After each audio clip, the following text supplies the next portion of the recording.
Welcome back to the channel. Today we are reacting to a book titled Reflections by Rosa Parks. If this book piques your interest, there will be a link in the description box below. Please check out my second YouTube channel named See My Power. It's the men's version to this YouTube channel. Help me get this video to 1,000 likes, and as always, don't forget to like, share, watch more videos, and subscribe to the channel. You're listening to the audio production of Reflections by Rosa Parks, The Quiet Strength and Faith of a Woman Who Changed a Nation, by Rosa Parks, with Gregory J. Reed. Published by Zondervan and read by Robin Miles. In memory of my great-grandmother Jane and great-grandpa James Percival, grandparents Rose and John Edwards, mother Leona Edwards Macaulay, brother Sylvester Macaulay, husband Raymond Parks. Rosa L. Parks. With love to my daughters Arian and Ashley, and sister Sharon Lawson, and brother Narain Reed for their inspiration and support. To my mother Bertha and my adopted mothers Maureen Pearson and Alma Whitley for the love and guidance they have given me throughout my life. I thank them for being excellent role models. And finally, to my grandmother, Zemina Werman. Gregory J. Reed. About Rosa Parks. Rosa Louise Parks is nationally recognized as the mother of the modern-day civil rights movement in America. By refusing to surrender her seat to a white male passenger on a Montgomery, Alabama bus on December 1, 1955, she set in motion a chain of events that were felt throughout the United States. Her quiet, courageous act changed America and redirected the course of history. She was born Rosa Louise Macaulay on February 4, 1913, in Tuskegee, Alabama. She was the first child of James and Leona Edwards Macaulay. Several years later, her family moved to Pine Level, Alabama, where she was educated in a rural schoolhouse. When Rosa completed her education in Pine Level at age 11, her mother enrolled her in Montgomery Industrial School for Girls, also known as Miss White's School for Girls, a private institution. Several years later, she went on to Alabama State Teachers College for Negroes for 10th and 11th grade. She was unable to graduate with her class, however, because of the illness and subsequent death of her grandmother, Rose Edwards. As Rosa prepared to return to school, her mother also became ill, so she remained home to care for her mother while her younger brother, Sylvester, worked to help support the family. Rosa married Raymond Parks on December 18, 1932. Raymond was born in Wedowee, Alabama in 1903. He received little formal education because of racial segregation, but with the encouragement of his mother, Jerry Parks, Raymond educated himself. As an adult, his thorough knowledge of domestic affairs and current events led most people to believe he had gone to college. He supported Rosa's desire to complete her formal education, and in 1934, she received her high school diploma. Raymond was an early activist in the effort to free the Scottsboro Boys, a highly publicized case in the 1930s. Together, Raymond and Rosa worked in the National Association for the Advancement of Colored People, NAACP. He was an active member, and she served as secretary and later as youth leader of the local Montgomery branch. At the time of her arrest, she was preparing for a major youth conference. 4 days after her arrest, the black people of Montgomery and sympathizers of other races organized and promoted a boycott of the city bus line.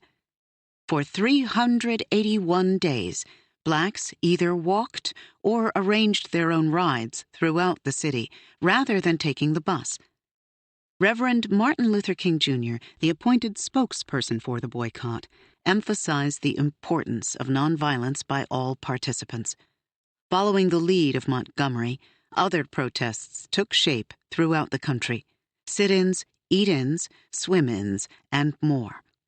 Thousands of courageous people joined together to demand equal rights for all. The bus boycott ended on December 21st, 1956, after the U.S. Supreme Court declared bus segregation unconstitutional.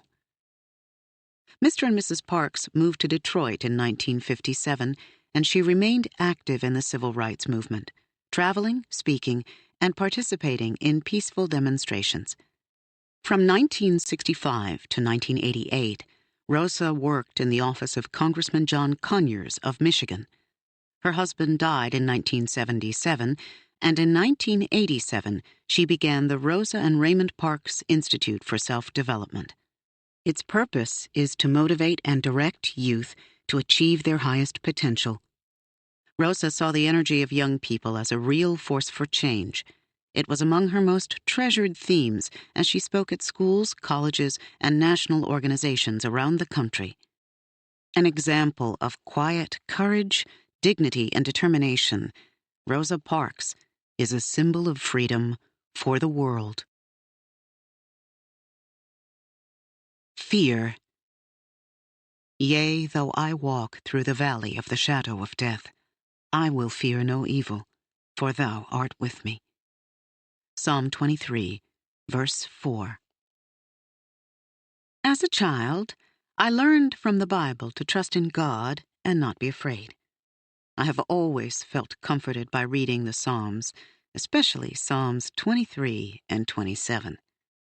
My grandfather also influenced me to not be afraid. A very proud man, he was never fearful, especially when it came to defending his home and family.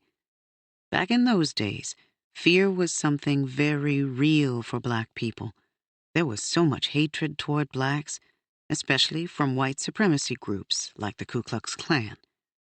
I remember one day when the KKK came near our house after many incidents of hate crimes against nearby Blacks. My grandfather never seemed afraid. At night, he would sit with his shotgun and say that he did not know how long he would last, but if they came breaking in our house, he was going to get the first one who came through the door. He never looked for trouble, but he believed in defending his home. I saw and heard so much as a child growing up with hate and injustice against Black people. I learned to put my trust in God and to seek Him as my strength. Long ago, I set my mind to be a free person and not to give in to fear. I always felt that it was my right to defend myself if I could. I have learned over the years that when one's mind is made up, this diminishes fear. Knowing what must be done does away with fear. When I sat down on the bus the day I was arrested, I was thinking of going home. I had made up my mind quickly about what it was that I had to do, what I felt was right to do. I did not think of being physically tired or fearful. After so many years of oppression and being a victim of the mistreatment that my people had suffered, not giving up my seat, and whatever I had to face after not giving it up, was not important. I did not feel any fear at sitting in the seat I was sitting in. All I felt was tired. Tired of being pushed around, tired of seeing the bad treatment and disrespect of children, women, and men just because of the color of their skin. Tired of the Jim Crow laws, tired of being oppressed. I was just plain tired. I felt the Lord would give me the strength to endure whatever I had to face. God did away with all my fear. It was time for someone to stand up, or in my case, sit down. I refused to move. We Blacks are not as fearful or divided as people may think. I cannot let myself be so afraid that I am unable to move around freely and express myself. If I do, then I am undoing the gains we have made in the civil rights movement. Love, not fear, must be our guide. In these days, many people are feeling a different type of fear that is hard to break free of. There are so many new things to be afraid of that were not as common in the early days. We should not let fear overcome us. We must remain strong. Violence and crime seem so much more prevalent. It is easy to say that we have come a long way, but we still have a long way to go. Many of our children are going astray, but I still remain hopeful. Defiance. The last shall be first, and the first last. Matthew chapter 20, verse 16. After the 1954 Supreme Court ruling on Brown v. Board of Education, which designated separate but equal schools for children unlawful, a few people felt optimistic that things would get better. The laws were changed, but the heart of America remained unchanged. One day, I noticed a little child whose mother was taking him to one of the integrated schools. From the nervous look on his face, I could tell he did not want to go to that white school, and his mother, she did not know what was going to happen. It was not easy for a small child to walk into a place of merely token integration, where a multitude of white persons had always been taught there should be racial segregation. Despite the banning of separate schools for the races, most people did not react too favorably. They were more indifferent than interested.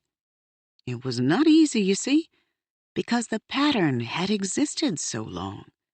There were still separate elevators and fountains for white and colored people. I used them as little as possible.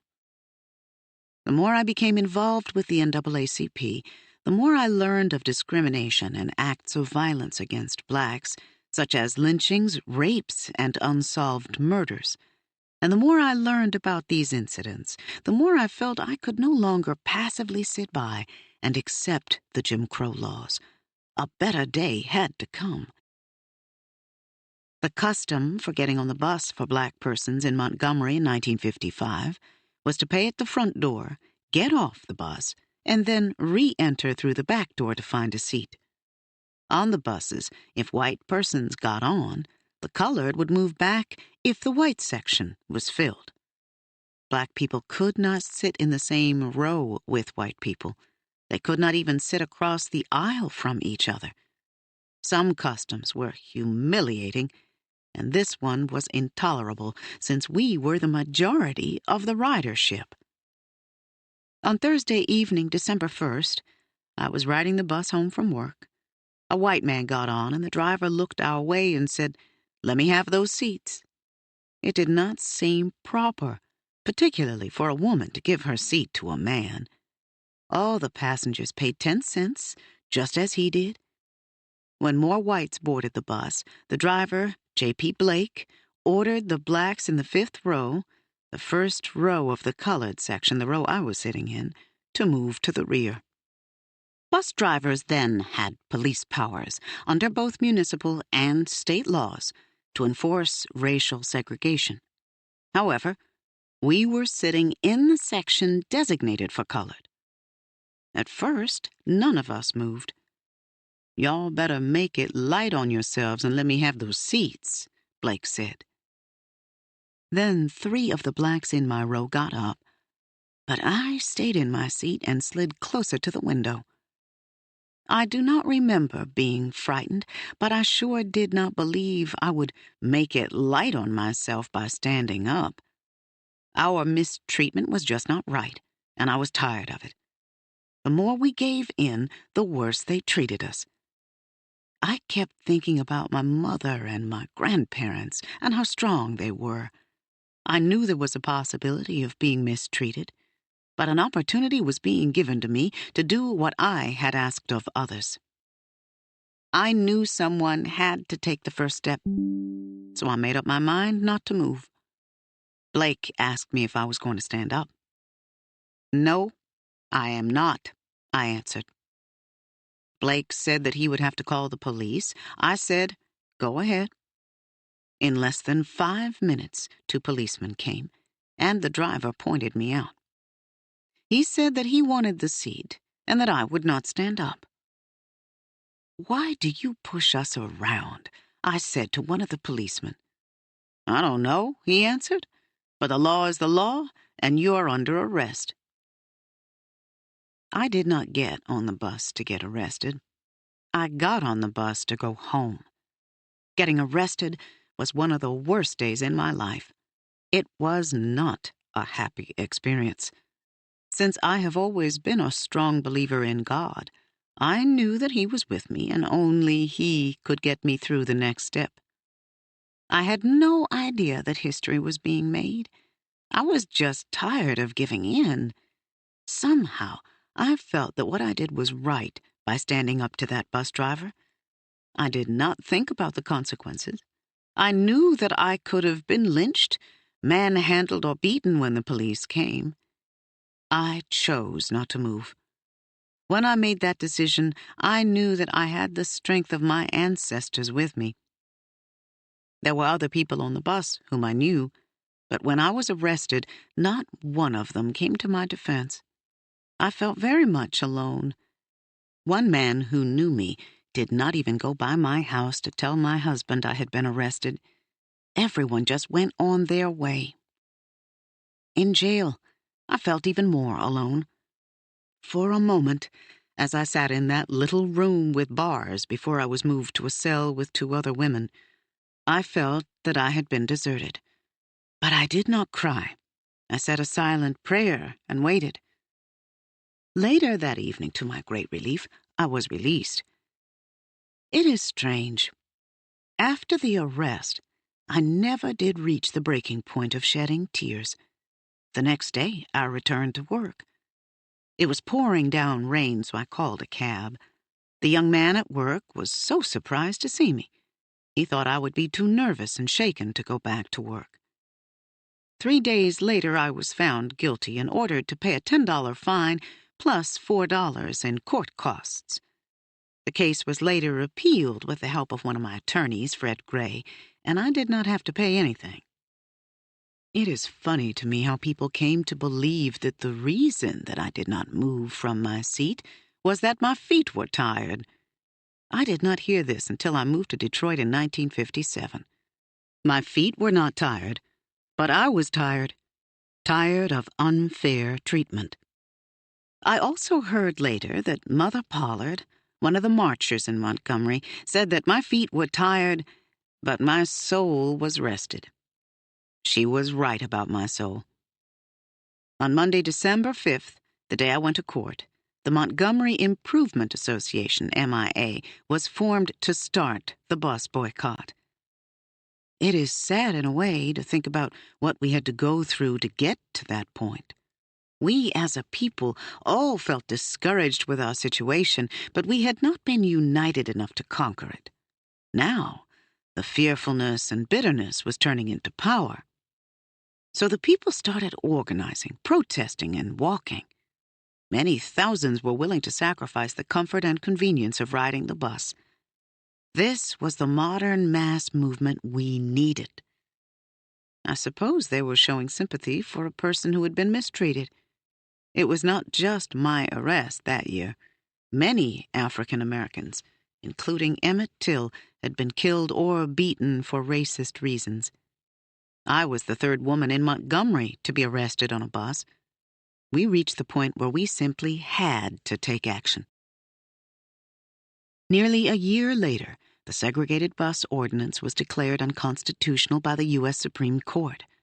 One day, after the boycott ended, I rode a non-segregated bus for the first time. A month after the boycott began, I lost my $25 a week job when the now-defunct Montgomery Fair department store closed its tailor shop. I was given no indication from the store that my boycott activities were the reason I lost my job. People always wanted to say it was because of my involvement in the boycott. I cannot say this is true. I do not like to form in my mind something I do not have any proof of. 4 decades later, I am still uncomfortable with the credit given to me for starting the bus boycott. Many people do not know the whole truth. I would like them to know I was not the only person involved. I was just one of many who fought for freedom, and many others around me began to want to fight for their rights as well. At that time, the Reverend Martin Luther King Jr. was emerging on the scene. He once said, "If you will protest courageously and yet with dignity and Christian love, when the history books are written in future generations, the historians will have to pause and say, 'There lived a great people, a black people, who injected new meaning and dignity into the veins of civilization.'" It was these words that guided many of us as we faced the trials and tribulations of fighting for our rights. Injustice. Judge not according to the appearance, but judge righteous judgment.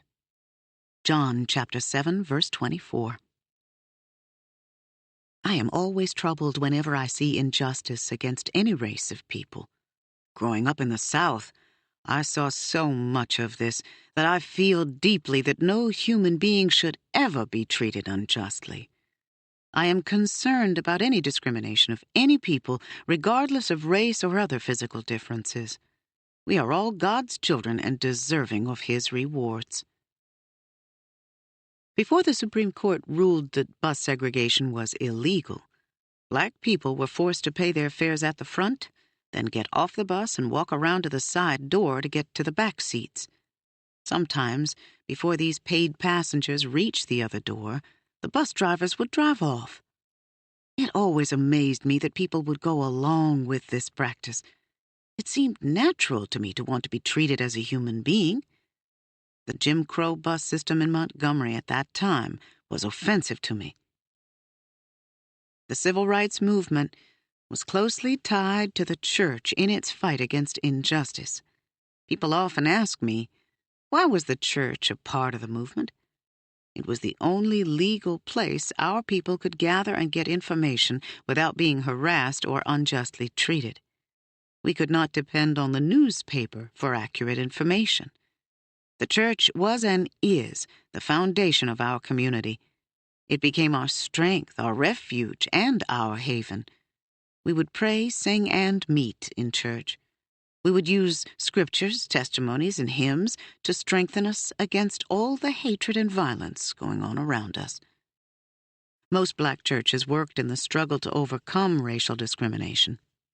They identified with the Exodus in the Old Testament and God's concern for freeing His people. In the early days, churches often helped hide slaves who were trying to escape to freedom. Members of the church would risk their lives to help these people. The church has always been a part of helping others. Many of us, and particularly young people, need to study our history to understand the foundations of our movement.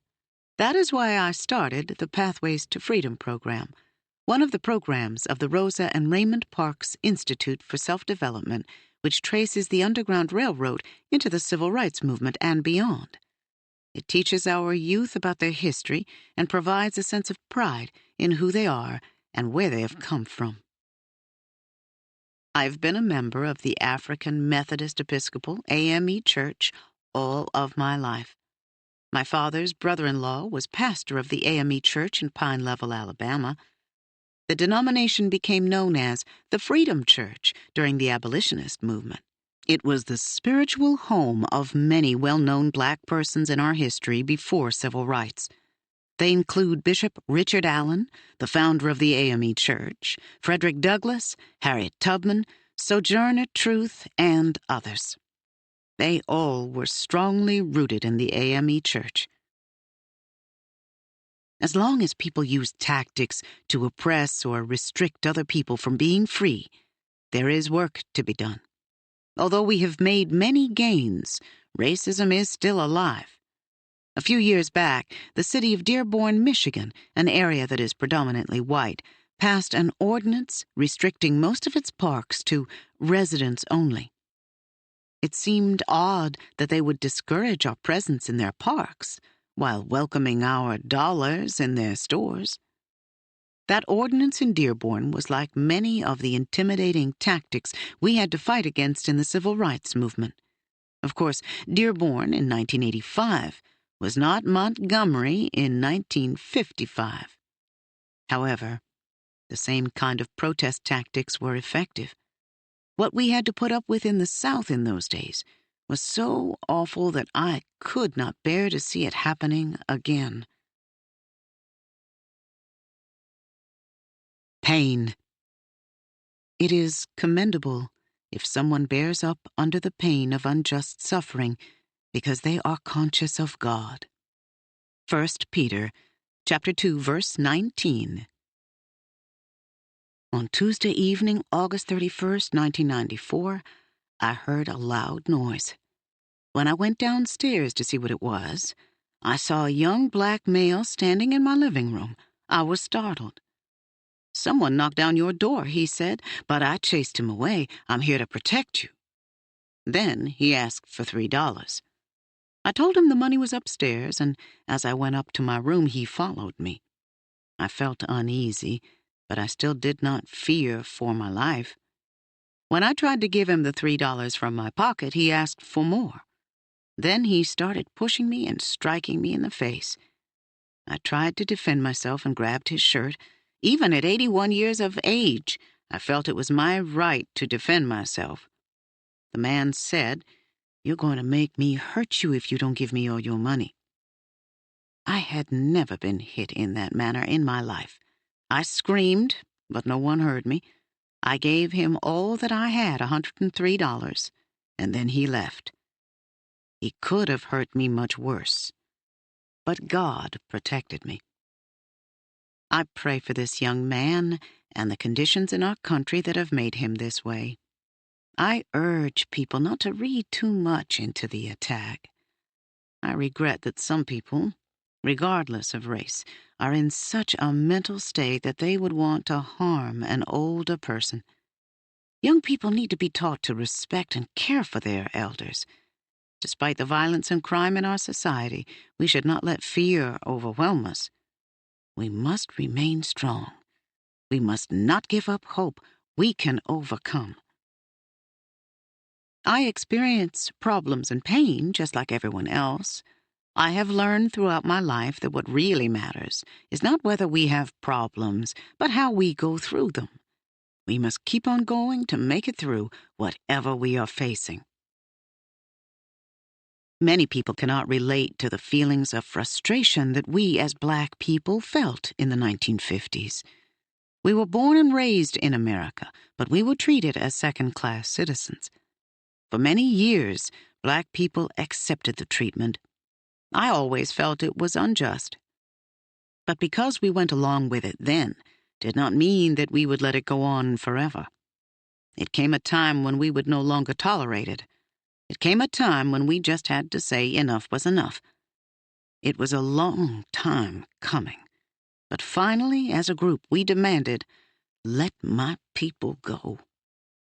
When we stood for all of the oppressed people who came before us and for generations to come. I was fortunate. God provided me with the strength I needed at the precise time when conditions were ripe for change. I am thankful to Him every day that He gave me the strength not to move. Not only did the civil rights movement help our people, but it set a model for people fighting for freedom around the world.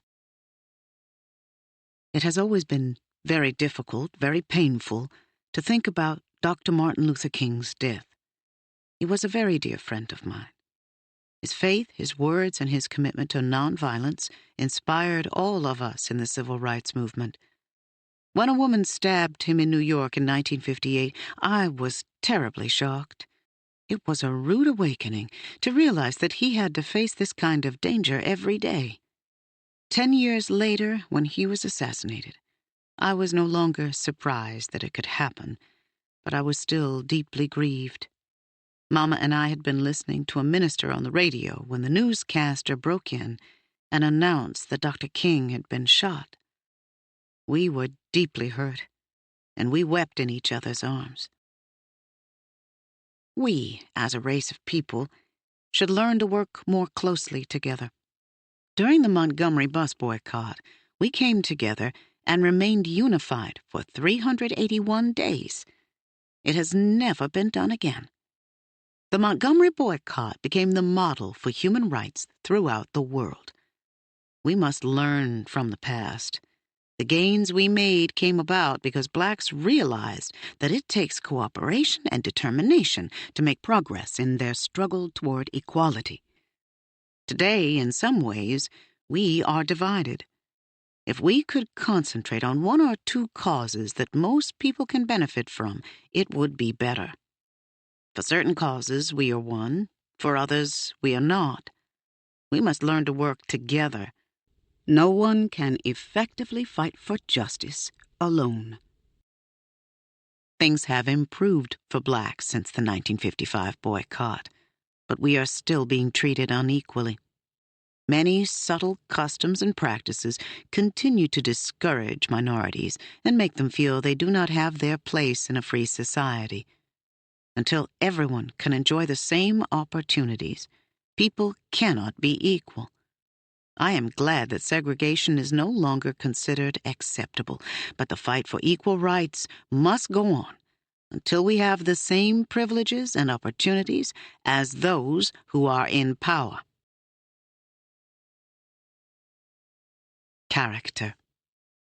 All the people of my town know that you are a woman of noble character. Ruth, chapter 3, verse 11. If you want to be respected for your actions, then your behavior must be above reproach. I learned from my grandmother and mother that one should always respect oneself and live right. This is how you gain the respect of others. If our lives demonstrate that we are peaceful, humble, and trusted, this is recognized by others. If our lives demonstrate something else, that will be noticed too. From my upbringing and the Bible, I learned people should stand up for their rights, just as the children of Israel stood up to Pharaoh. When I reflect on conditions in the South, I recall that people had become worn out from being humiliated. They were sick of accepting the racial segregation that seemed to be worsening each day. Someone had to take that first step. In that moment on the bus, I decided to resist and take the consequences. It was worth it. I am glad to know that this and many other incidents have brought change. Human dignity must be respected at all times. I would have compromised my dignity if I had buckled one more time to the white establishment and relinquished my seat. The mistreatment would have continued. I also would have compromised my dignity if I had resisted violently. Not standing up on the bus that night was a matter of self-respect. Every day of my life, I have wanted to be treated with respect, and I have wanted to treat others with respect. I had expected and hoped that others would feel the same. But because of my race, I was denied that respect. In many ways, that still happens among us today. I find that if I'm thinking too much of my own problems and the fact that at times things are not just like I want them to be, I do not make any progress at all. But if I look around and see what I can do, and then I do it, I move on. In our struggle, if we are to bring about the kind of changes that will cause the world to stand up and take notice, we must be committed. There is so much work that needs to be done. Every home and neighborhood in this country needs to be a safe, warm, and healthy place, a place fit for human beings as citizens of the United States. It is a big job, but there is no one better to do it than those who live here. Goodness and change are possible in each and every American citizen. We could show the world how it should be done and how to do it with dignity. Role models. In everything, set them an example by doing what is good. In your teaching, show integrity, seriousness, and soundness of speech that cannot be condemned, so that those who oppose you may be ashamed because they have nothing bad to say about us. Titus chapter 2, verses 7 through 8. I believe we all should have people we look up to as examples. I list my husband, Raymond Parks, among the persons I admired most. He was a good man, full of courage and inner strength. Before meeting him, I had never really talked about racial issues with another African American outside of my family, and Raymond Parks, as I called him, was keenly interested in changing the current racial conditions. Although he had almost no formal schooling, he was very intelligent and read widely. One thing that really impressed me about Parks was that he refused to be intimidated by white people, unlike many blacks who figured they had no choice but to stay under Mr. Charlie's heel. Mr. Charlie was our name for white men in general. Parks would have none of it, and he became active in the NAACP and in civil rights issues. Parks worked courageously for the release of the Scottsboro Boys, a group of 9 young black men who were wrongly accused of raping 2 white women in 1931. They were found guilty and condemned to die for a crime they did not commit. They did not die thanks to the efforts of many. Anyone who supported them had to meet in secret. To do anything openly for this cause could mean death. And yet Parks, along with the NAACP, fearlessly pursued justice for these men. That is why I later decided to name my legacy after Raymond, so that people would know how devoted he was to civil rights and the uplifting of blacks. My mother, Leona McCauley, helped me to grow up feeling proud of myself and other black people, even while living under racist conditions. She taught me not to judge people by the amount of money they had, or the kind of house they lived in, or the clothes they wore. People should be judged, she told me, by the respect they have for themselves and others. Her advice helped me to do the hard things that I had to do later in life. Mother was a woman of determination who believed in reading the Bible for guidance. She also believed in the value of education and saw it as a way to better yourself. She was a school teacher and had a teaching certificate, but she did not go to college. Back then, black teachers got paid less than white teachers, but the money was better than what housekeepers got. One of the reasons I co-founded with Elaine Steele the Rosa and Raymond Parks Institute for Self-Development was because I wanted to carry on what my mother so strongly believed in: the education of our people. My grandmother, Grandma Rosa, was also dear to me. She helped raise me to be a strong woman. She set an example of caring and love for her children and grandchildren. She was very strong-willed and believed in discipline. I so enjoyed reading the Bible with her. It always made me feel good. I guess that is why it seemed natural for me to read the Bible to her when her eyesight failed.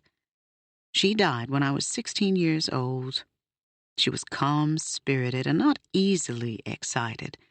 My great-grandmother, Grandma Jane, on the other hand, was excitable and feisty, and Grandpappy would calm her spirit. My family and the values they taught me gave me a sense of who I am. I remember my grandfather, Sylvester Edwards. Because he had very light skin and looked white, he would shake hands with white people and call them by their first names. These acts were extremely risky for a black person to do in those days and could lead to being manhandled or lynched.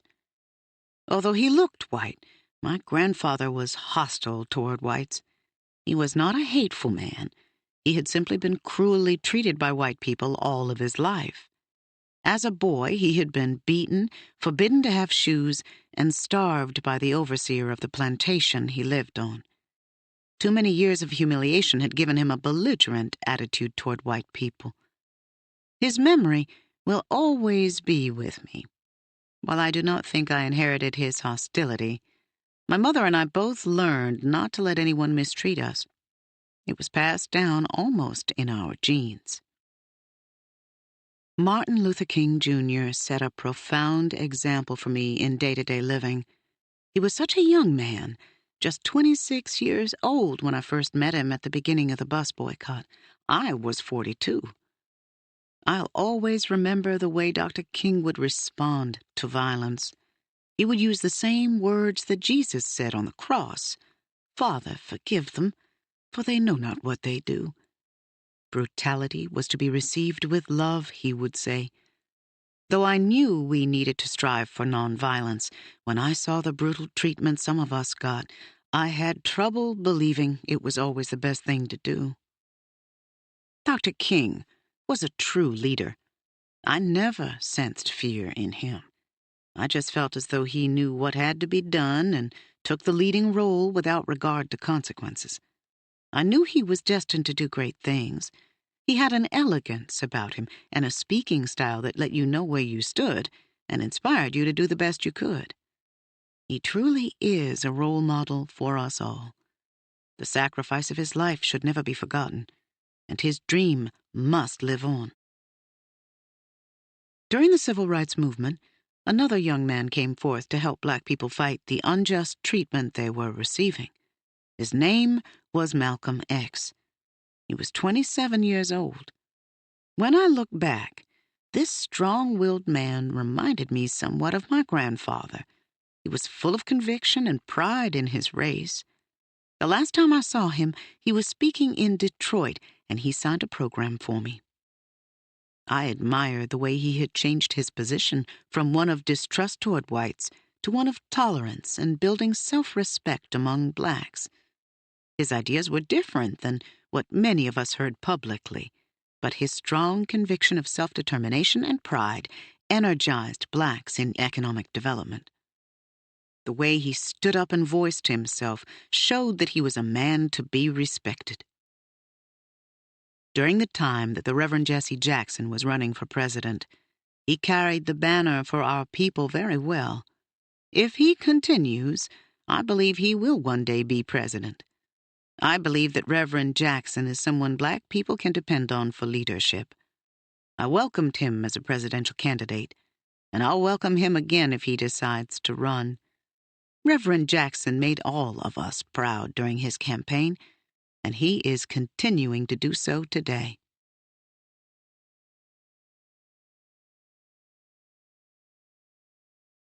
Faith. Trust ye in the Lord forever, for in the Lord Jehovah is everlasting strength. Isaiah chapter 26, verse 4. My belief in Christ developed early in life. I was baptized when I was a baby in the African Methodist Episcopal Church. In those days, they sprinkled us with water like the Catholics did. I was never pressed against my will to go to church. I always wanted to go. I enjoyed dressing up and meeting people. During the service, I paid close attention to the minister's words, the prayer, and the other speakers.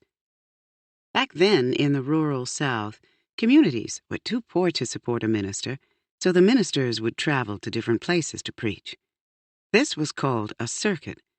My AME church met every third Sunday of the month, but on the first, second, and fourth Sundays, we attended services at the Baptist church. Daily devotions played an important part in my childhood. Every day before supper and before we went to services on Sundays, my grandmother would read the Bible to me, and my grandfather would pray. We even had devotions before going to pick cotton in the fields. Prayer and the Bible became a part of my everyday thoughts and beliefs. I remember finding such comfort and peace while reading the Bible. Its teachings became a way of life and helped me in dealing with my day-to-day problems. My favorite book of the Bible is Psalms. I turn there for strength when I am bothered. The words are so poetic and full of meaning for me.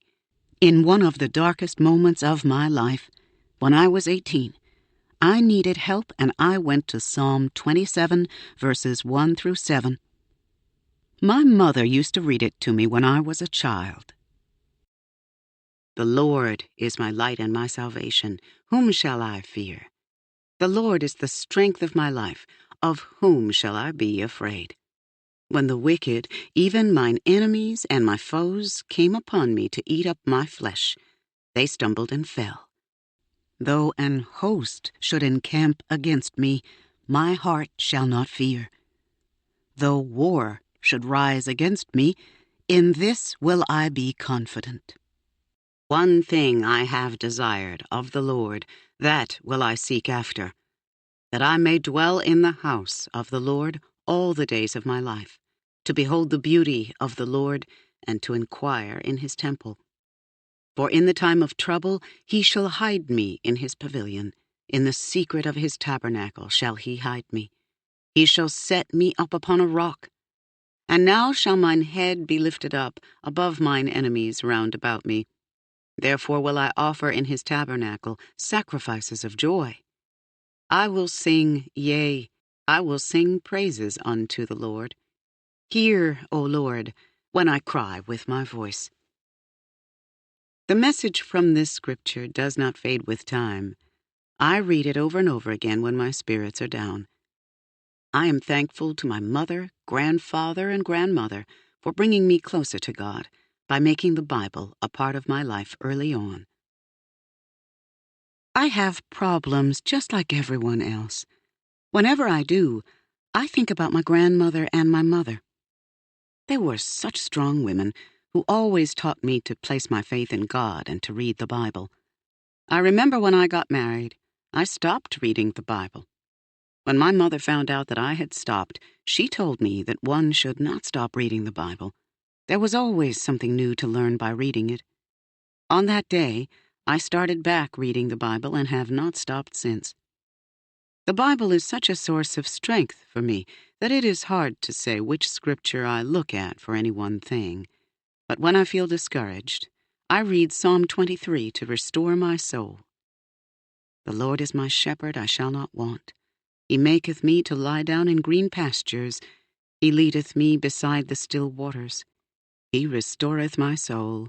He leadeth me in the paths of righteousness for his name's sake. Yea, though I walk through the valley of the shadow of death, I will fear no evil, for thou art with me. Thy rod and thy staff, they comfort me. Thou preparest a table before me in the presence of mine enemies.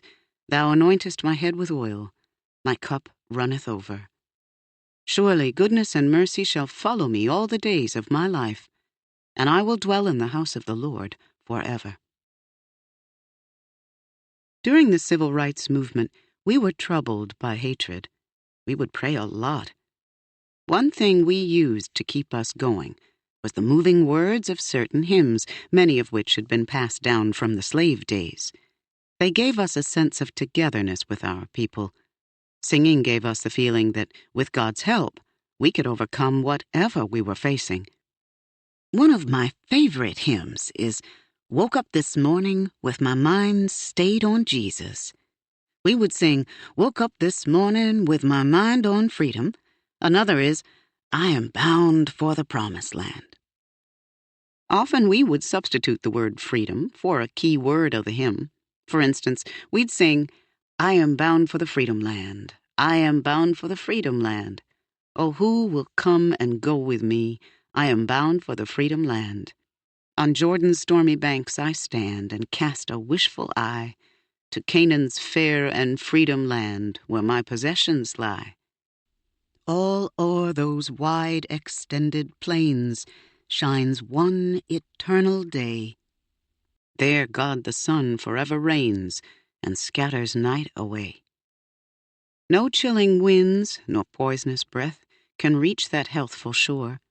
Sickness and sorrow, pain and death are felt and feared no more. When shall I reach that happy place and be forever blessed? When shall I see my Father's face and in his bosom rest? Filled with delight, my raptured soul would here no longer stay. Though Jordan's waves around me roll, fearless I'd launch away. These moving songs gave us the strength to keep our dreams of true freedom alive. Whenever we sang them, we knew there would be no turning back. Values. Train up a child in the way he should go, and when he is old, he will not depart from it. Proverbs chapter 22, verse 6. Even though blacks were treated as second-class citizens without many rights, my mother used to always tell me that all of God's children were supposed to be free. She kept telling me this over and over again until I truly felt that one day we would be free because God had meant for it to be this way. So my belief in freedom goes way back to the days when my mother used to sing, "Oh, freedom over me." I will never forget those words.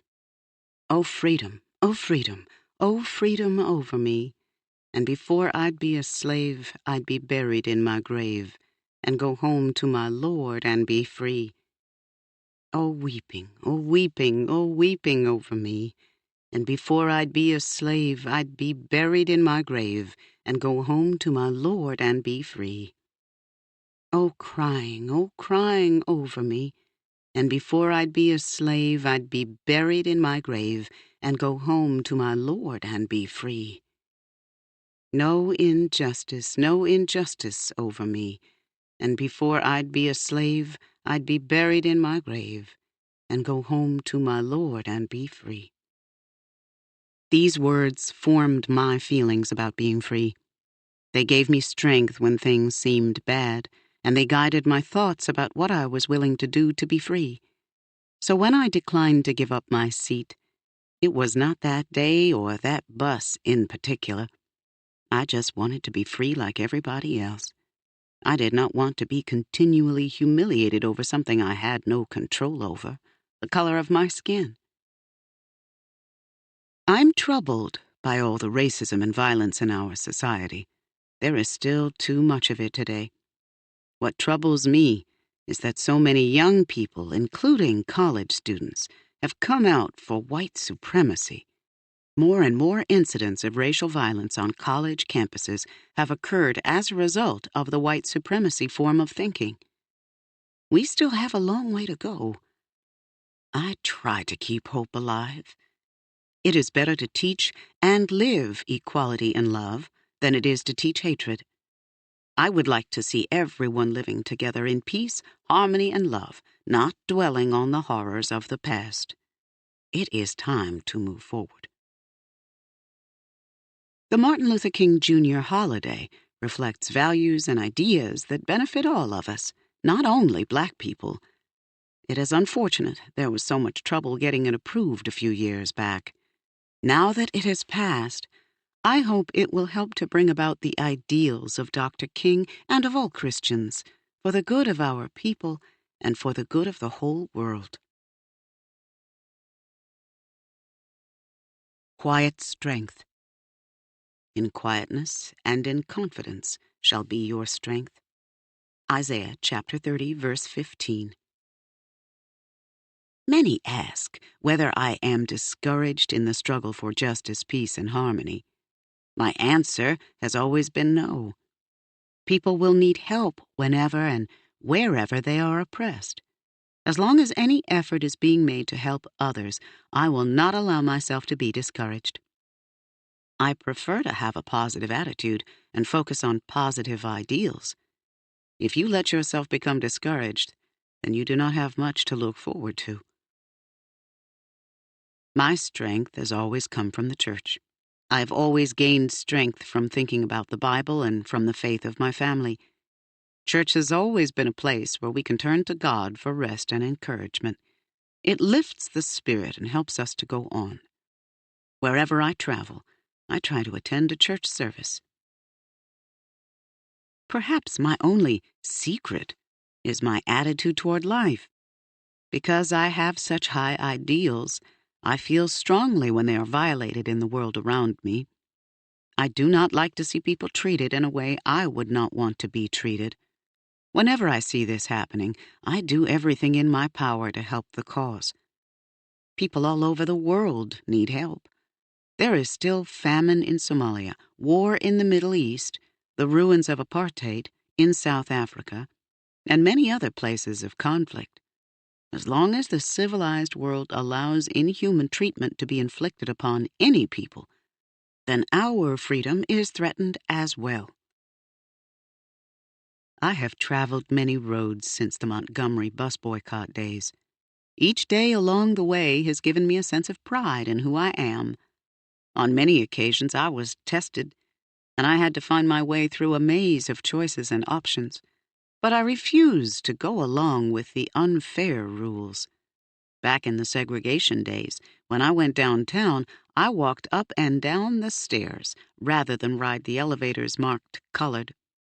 Often I walked a mile from home to work and then back again, rather than ride the bus, because the buses were the worst of the options. On hot days when my throat was dry, I walked past the water fountains marked colored and waited until I got wherever I was going to get something to drink. I have never allowed myself to be treated as a second-class citizen. You must respect yourself before others can respect you. There is work to do. That is why I cannot stop or sit still.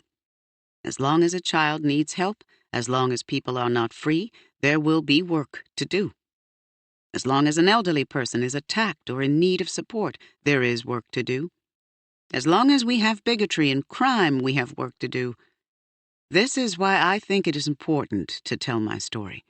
We have come so far since the days of segregation, but there is always something to do to make things better. All human beings should have equal opportunities. Determination. Be ye steadfast, unmovable, always abounding in the work of the Lord. 1 Corinthians chapter 15, verse 58. When I retired from Congressman John Conyers' office in 1988, I never thought of leaving that job as a retirement from life. I just felt that I now had more time to do more of my work for the people. Many people felt that I deserved a rest and that I should slow down. I informed them that I was not going to be idle by any means. I do not know how to slow down. I hope to expand my activities. I will continue to move on at whatever pace I can. School has always been important to me, and from the earliest time that I knew my mother was a teacher, I wanted to go.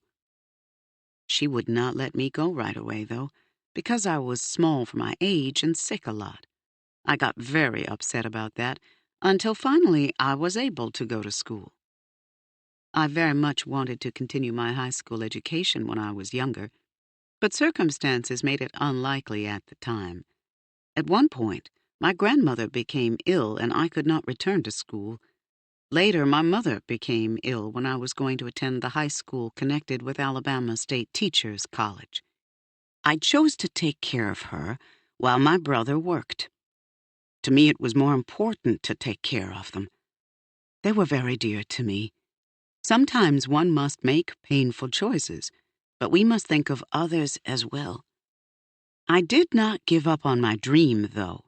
Later, with my husband Raymond's support, I received my high school diploma in 1934. For many years, I had wanted to start an organization to help young people.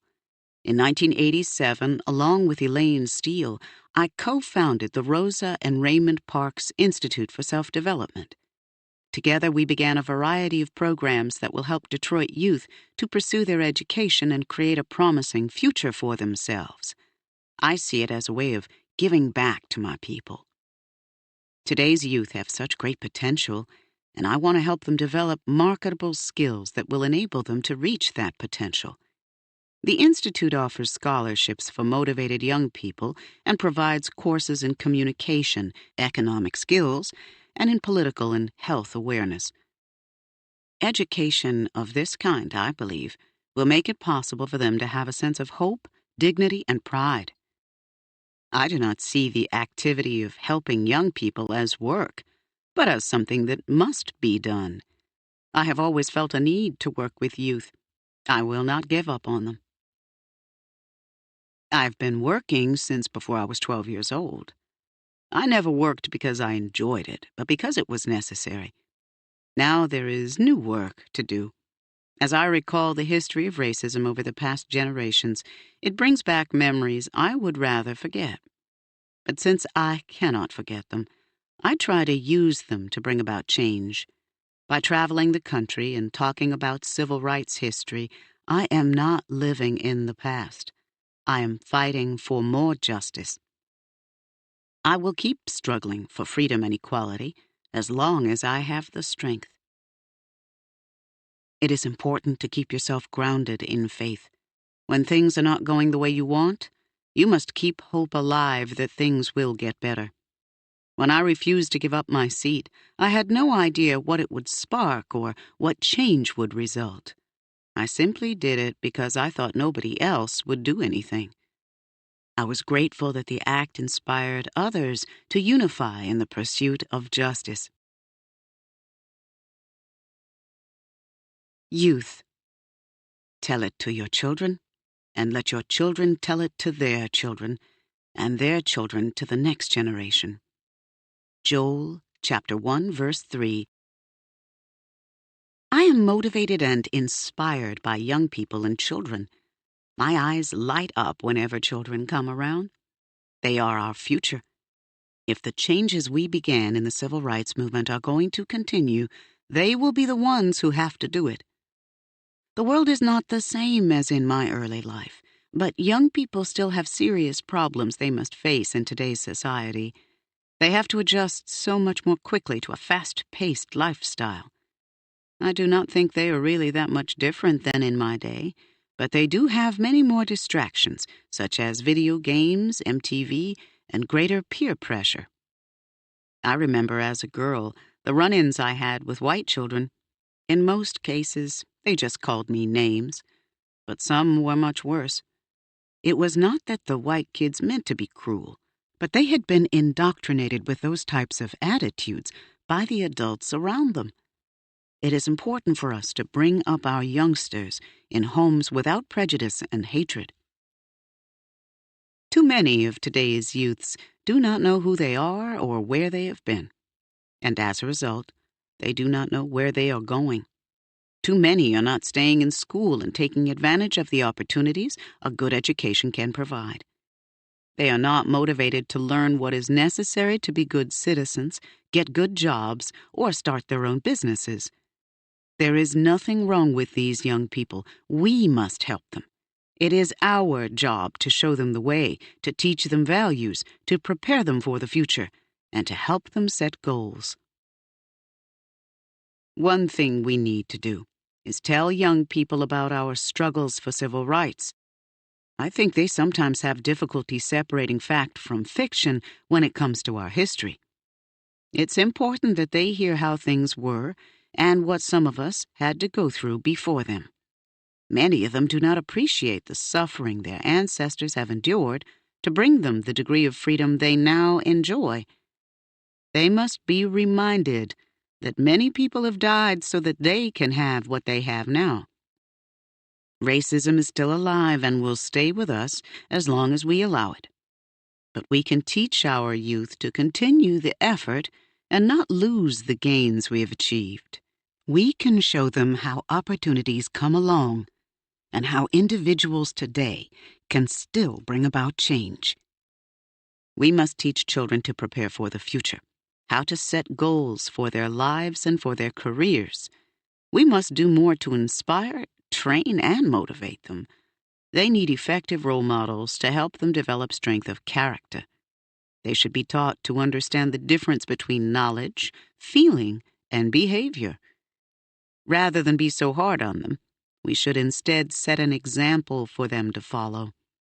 Here are 7 key areas we can use. 1. Treating all youth with love and respect, setting good examples for them, supporting social behavior, and correcting negative behavior. 2. Helping all young people to know one another as persons and to respect and care about one another. 3. Teaching values by using the rich content of history, literature, and the Bible. 4. Showing young people how to develop the ability to work hard and to do the best that they can do. 5.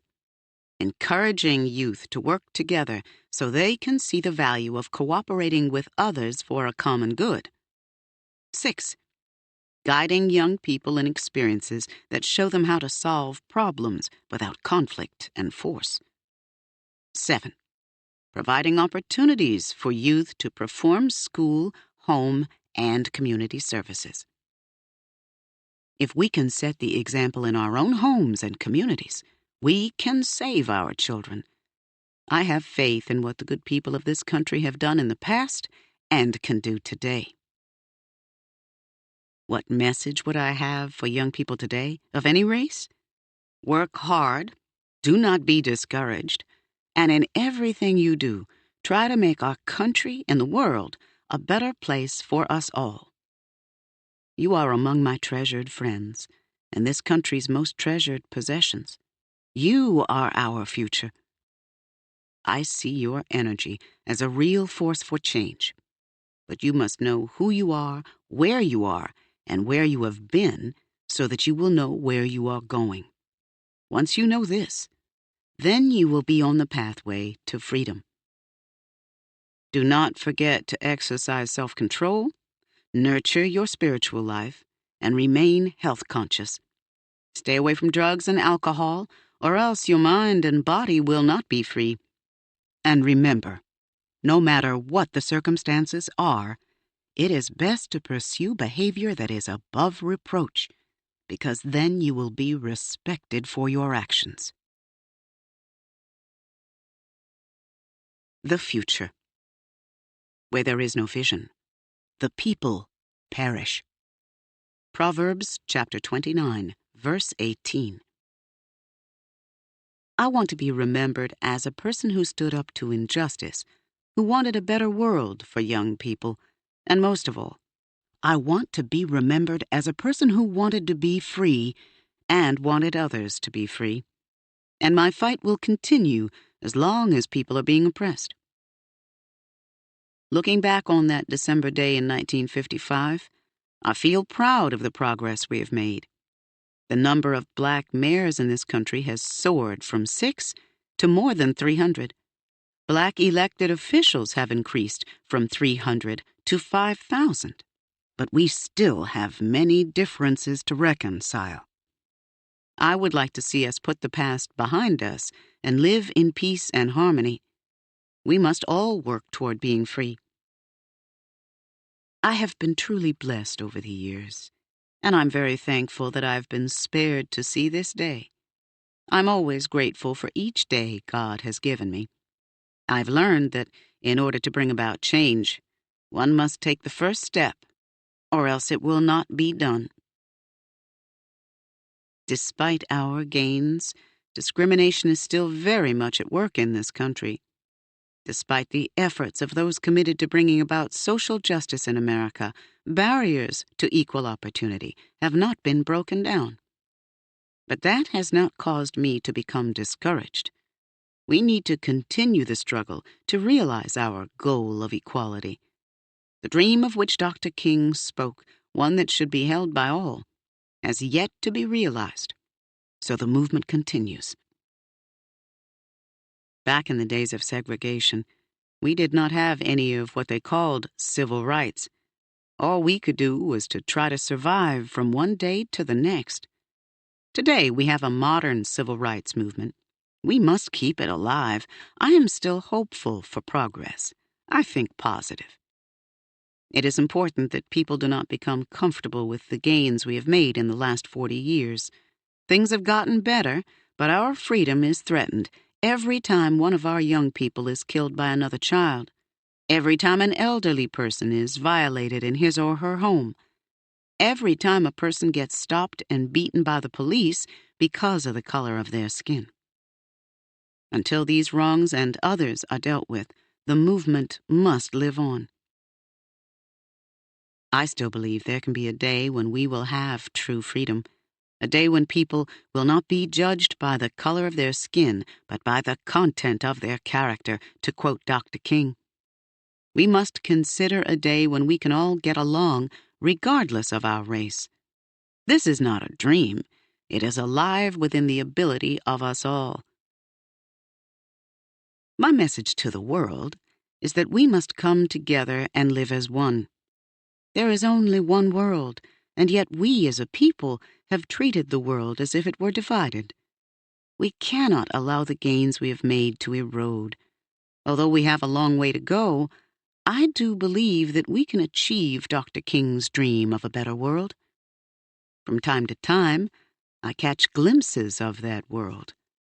I can see a world where children do not learn hatred in their homes. I can see a world where mothers and fathers have the last and most important word. I can see a world in which one respects the rights of one's neighbors. I can see a world in which all adults protect the innocence of children. I can see a world in which people do not call each other names based on skin color. I can see a world free of acts of violence. I can see a world in which people of all races and all religions work together to improve the quality of life for everyone. I can see this world because it exists today in small pockets of this country and in a small pocket of every person's heart. If we will look to God and work together, not only here but everywhere, then others will see this world too and help to make it a reality. Epilogue by Gregory J. Reed, Esquire. There is a time for everything, and a season for every activity. Ecclesiastes, chapter 3, verse 1, New International Version. On October 24th, 2005, America lost a great hero, my friend and client, Mrs. Rosa Parks. Her death and the shining example of her life caused an outpouring of emotion and national mourning. I will never forget the indelible words she wrote to me on June 18th, 1995. You have improved my welfare more than I could have imagined. I believe the Lord is guiding your path. I feel comforted and protected knowing that. Spend as much time with your young daughters, Arian and Ashley, as you can. You are a great role model. Love, Rosa Parks. Starting in 1955, Rosa played a vital role during the Civil Rights Movement. She placed her life in danger and bravely confronted segregation. Yet by the 1980s, her legacy had faded from cultural memory. My path first crossed with Mrs. Rosa Parks in 1987. I was in the midst of launching my fourth play, MLK, We Are the Dream, as part of the movement to establish the Martin Luther King Jr. Day holiday. Unfortunately, publicity for the play was gaining little traction. The community's lukewarm response demonstrated how the civil rights movement had lost its luster and value among the new generation of young African Americans and whites. I contacted radio talk show host and Detroit-based community activist Joe Madison for help. In our brief meeting, Joe mentioned that Mrs. Parks's car had been totaled in a traffic accident, and she was taking the bus again to get around. I told Joe, we will use the play proceeds to buy Mrs. Parks a new car. The first stop of the play's 5-city tour was at the Detroit Music Hall and was nearly sold out. It is forever engraved in my mind. The intensified energy at the close of the play, the room buzzing, the community excited as Joe and I stepped out on the stage. The backstage curtain was lifted to show Mrs. Parks's new red Buick automobile. The audience cheered, shouted, and clapped, happy to participate in giving back to the mother of the civil rights movement. That event was an eye-opener for me as to why it is so important to preserve the legacies of our historical figures for future generations. For the next 3 years, I prayed to be able to legally represent Mrs. Parks. My path crossed with Mrs. Parks again in 1990. She had since lost her husband, her brother, and her mother, and was determined to find legal support. After speaking to a friend of my sister Sharon, Mrs. Parks walked into my office and said, "I'd like for you to be my lawyer." I smiled and was overwhelmed by the honor. It became a personal goal of mine to support Mrs. Parks's legacy and seek national acknowledgement for her world-changing efforts. I compiled a list of 27 goals we could work toward that would resurrect her image and ensure that her tireless efforts were honored and recognized. Among the list of notable goals were the Presidential Medal of Freedom Award, Congressional Gold Medal, a statue, a museum, a postal stamp, and a book in her own words. I reviewed the list with Mrs. Parks, and she said, "No one has ever done this for me before." Through the Rosa Parks Legacy nonprofit, we accomplished 26 of the 27 goals, all on a non-existent budget and in a 10-year span. Hired by Mrs. Parks, I assembled a legal defense team of attorneys, Johnny L. Cochran Jr., Stephanie Hammonds, and Richard Manson, to protect the usage of the Rosa Parks name. We played a key role in the U.S. Supreme Court decision settling the 2005 lawsuit against BMG Music Company and the rap duo Outkast. On August 30th, 1994, an intruder entered Mrs. Parks's home, physically assaulted her, and took her money. The incident shocked and embarrassed American citizens. I was horrified and sought to help in any way I could. Though the attack was a dark, horrendous moment, it led to a spiritual light and inspired renewed interest in her story. Zondervan, a Christian publishing house, reached out, offering a blank contract to publish a book with Mrs. Rosa Parks. This book, originally titled Quiet Strength, was first released in January 1995 as a result of writing for 40 days and nights in our efforts to resurrect her legacy. After a dark moment in her life, this book served as a source of joy and light in Mrs. Parks's life. During the book tour, lines of people wanting to talk to and touch Mrs. Parks wrapped around several city blocks. I witnessed people in lines, fainting, crying, and overcome by emotion as they approached this legendary woman. In honor of Mrs. Parks, an unprecedented tribute album was created by Verity Records as a companion to the book. Arranged by CEO Barry Weiss, the album included songs from 100 elite musicians such as Yolanda Adams, Oleta Adams, Vanessa Bell Armstrong, and Fred Hammonds. In 1996, Mrs. Rosa Parks was awarded the Presidential Medal of Freedom. In 1999, she received the Congressional Gold Medal, and Time magazine heralded Mrs. Parks as one of the most influential and iconic figures of the 20th century. Mrs. Parks's longtime friend Elaine Steele and myself negotiated and co-founded the Rosa Parks Museum in Montgomery, Alabama, located at the site of her arrest. The museum is still one of the state's major tourist attractions. Mrs. Parks received more mail than ever, which led us to co-author a second book, Dear Mrs. Parks, a dialogue with today's youth, published in 1997. And Mrs. Parks received Michigan's first NAACP Image Award for Outstanding Literature. Recognized as an international icon and inspirational hero, Mrs. Rosa Parks passed away at age 92 on October 24, 2005. Mrs. Parks was the first African-American woman to lie in state in the United States Capitol Rotunda. Her life was honored with memorial services arranged by O'Neill D. Swanson in Montgomery, Washington, D.C., and Detroit. The story of her courageous act is told in museums and schools internationally. The legacy of her dignity of character and her quiet strength to defend the rights of others continues to inspire the nation today. The woman we honored today held no public office.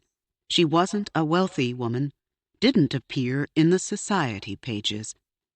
And yet, when the history of this country is written, it is this small, quiet woman whose name will be remembered long after the names of senators and presidents have been forgotten. U.S. Senator Barack Obama, Rosa Parks' funeral service. You've been listening to the... You know what I like most about this book? It was the fact that you got to see an inside look on Rosa Parks. You know, she told you about her parents, her grandparents, her upbringing, her life, the inner workings of her family. So I want you to do me a favor. I want to get to know you just a little bit more. I want to use this book as a reference to make it happen. Tell me a little bit about you, the inner workings of your mindset, your family. Please share that with me. And as always, don't forget to like, share, watch more videos, and subscribe.